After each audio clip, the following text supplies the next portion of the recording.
Hello बच्चों, हम लोग आज इस वीडियो में पढ़ेंगे what is respiration respiration in organism के बारे में। और देखेंगे कि what is respiration, what is its function in the organism. बहुत सारी बातें सीखेंगे। तो चलिए देखते हैं कि शुरू करते हैं कि one day Boojho was eagerly waiting to meet his grandparents. वो अपने दादा दादी का वेट कर रहा था मिलने का।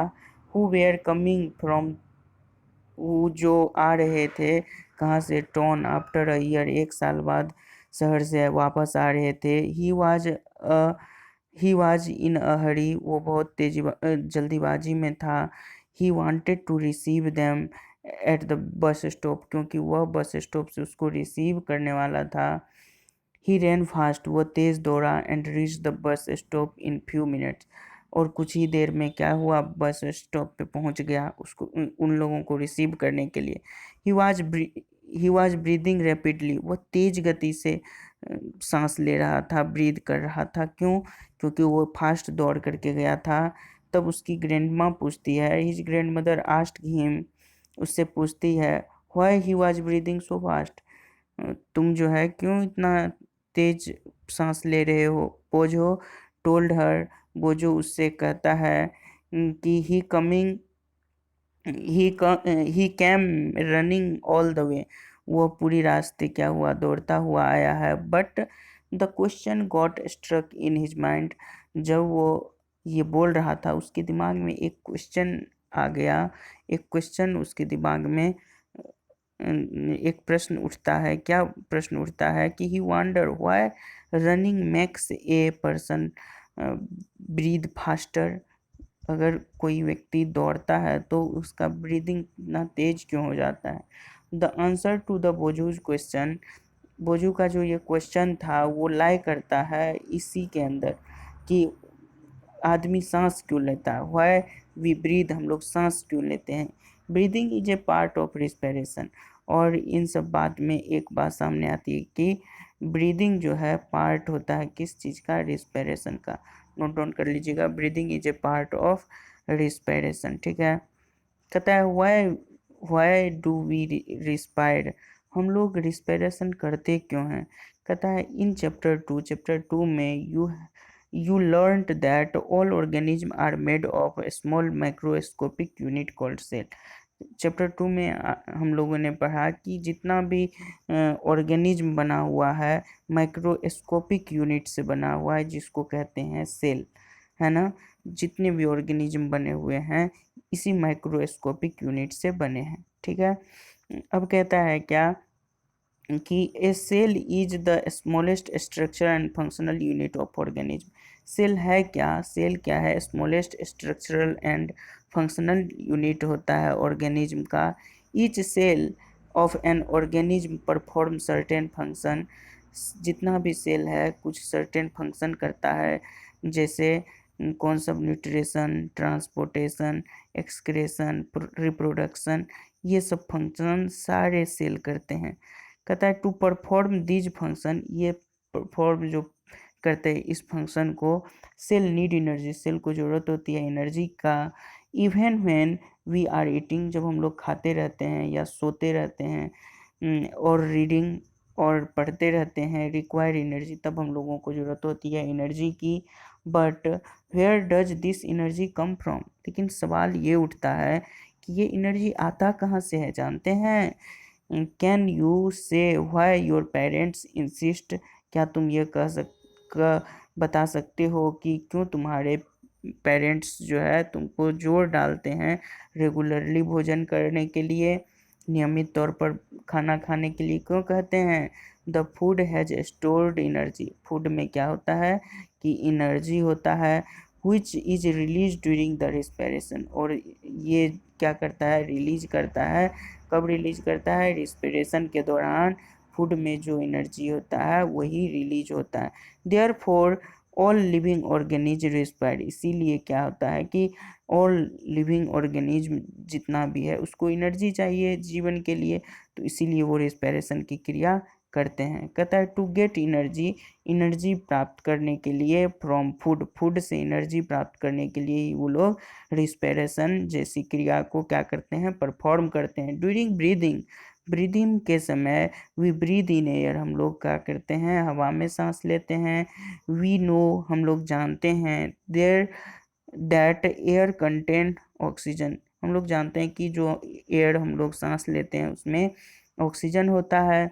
We breathe out air which is rich in carbon dioxide, और जो हम लोग एयर को ब्रीद आउट करते हैं, निकालते हैं, हमारा एक्सहेल करते हैं, उसमें कार्बन डाइऑक्साइड होता है।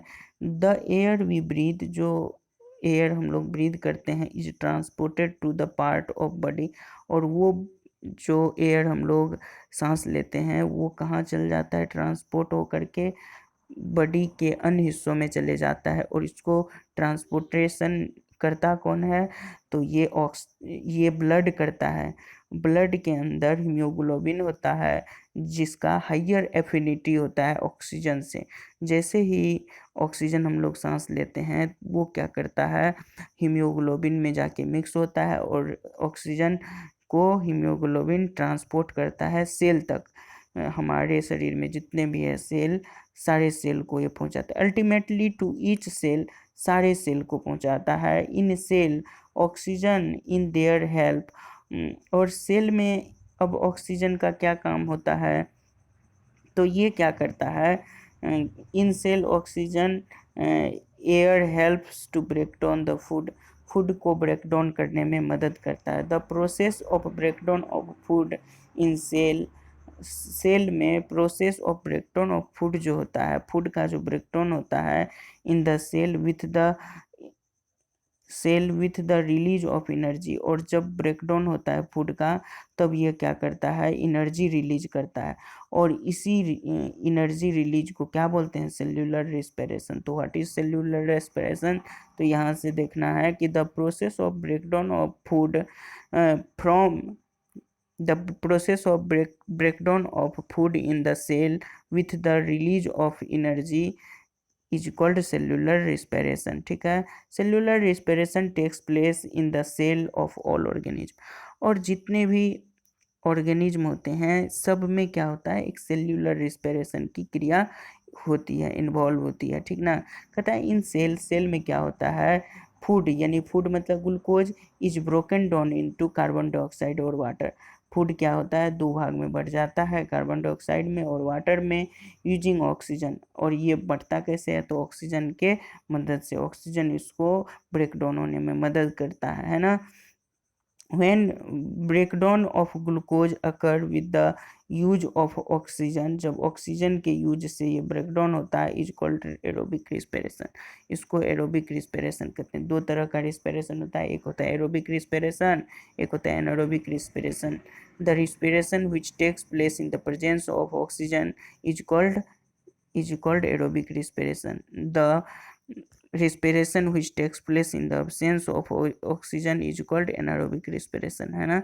दोनों respiration यहाँ से देख लीजिएगा कि क्या होता है कि ऑक्सीजन के हेल्प से जो ब्रेकडाउन होता है फूड का उसको एरोबिक कहते हैं, और फूड का जो ऑक्सीजन के अब्सेंस में रिस्पिरेशन होता है उसको कहते हैं एनारोबिक। ठीक है, और दोनों ही केस में एनर्जी तो रिलीज होता है, लेकिन दोनों में थोड़ी थोड़ी डिफरेंसेज होती है जिसको हम अभी आगे देख रहे हैं। कहता है कि जब ग्लूकोज ब्रेकडाउन होता है ऑक्सीजन के साथ तब क्या करता है, कार्बन डाइऑक्साइड बनाता है, वाटर बनाता है और एनर्जी निकालता है, एनर्जी इवॉल्व होता है। ठीक है, कहता है we should know that there are some organism such as yeast, कुछ ऐसे भी ऑर्गेनिज्म होते हैं that can survive in the absence of air, जो एयर के यानी ऑक्सीजन के एब्सेंस में ही सर्वाइव करता है। दे आर कॉल्ड, उसको क्या बोलते हैं, एनारोब्स बोलते हैं। क्या बोलते हैं, एनारोब्स बोलते हैं। ठीक है, ऐसे ऑर्गेनिज्म जो एब्सेंस ऑफ एयर यानी एब्सेंस ऑफ ऑक्सीजन के भी जिंदा रहता है उसको एनारोब्स बोलते हैं। और एनारोब्स का एक उदाहरण कौन सा है, एग्जाम्पल यीस्ट है। Yeast is the example of organism which is anaerobe, anaerobe है ना, they get energy through the anaerobic respiration, ये एनारोबिक रिस्पिरेशन से अपना एनर्जी लेता है। In the absence of oxygen, जब अब्सेंस रहता है ऑक्सीजन का तो ईस्ट क्या करता है, break down into alcohol and carbon dioxide, तब क्या होता है ये अल्कोहल और कार्बन डाइऑक्साइड में बढ़ जाता है। ग्लूकोज जो है दो भाग में बढ़ जाता है, एल्कोहल कार्बन डाइऑक्साइड, और एनर्जी तो देता ही। तो एक चीज़ हम लोग देखें कि ईस्ट क्या करता है कि जब ग्लूकोज का, जब ऑक्सीजन उसको नहीं मिलता है तो वो ग्लूकोज को दो भाग में बांटता है, अल्कोहल और कार्बन डाइऑक्साइड के साथ साथ एनर्जी भी देता है ना। तो उसको एनर्जी तो मिल जाता है और ये अल्कोहल और कार्बन डाइऑक्साइड छोड़ता है। तो ये हुआ ईस्ट का बात। अब देखिए कहता है कि ईस्ट के बारे में थोड़ा और जान लेते हैं। कहता है कि ईस्ट इज सिंगल सेल्ड, ये यूनिसेल्यूलर होता है, याद रखिएगा यूनिसेल्यूलर हम बार बार आपको बता रहे हैं। दो और एग्जाम्पल है अमीबा और पैरामीशियम, ये भी यूनिसेल्यूलर ऑर्गेनिज्म ही है। कहता है दे रिस्पेयर एनारोबिकली, और ये जो ईस्ट है वो एनारोबिकली रिस्पिरेशन करता है during this process yard alcohol, इससे वो क्या होता है अल्कोहल का भी निर्माण करता है। दे आर देयरफॉर, इसीलिए ईस्ट का प्रयोग किस चीज़ के लिए किया जाता है, वाइन और बियर बनाने के लिए किया जाता है। Yeast is use to make wine or beer.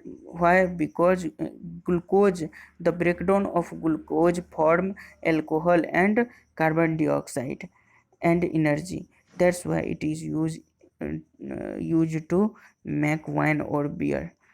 Thank you for watching. We will meet in next video.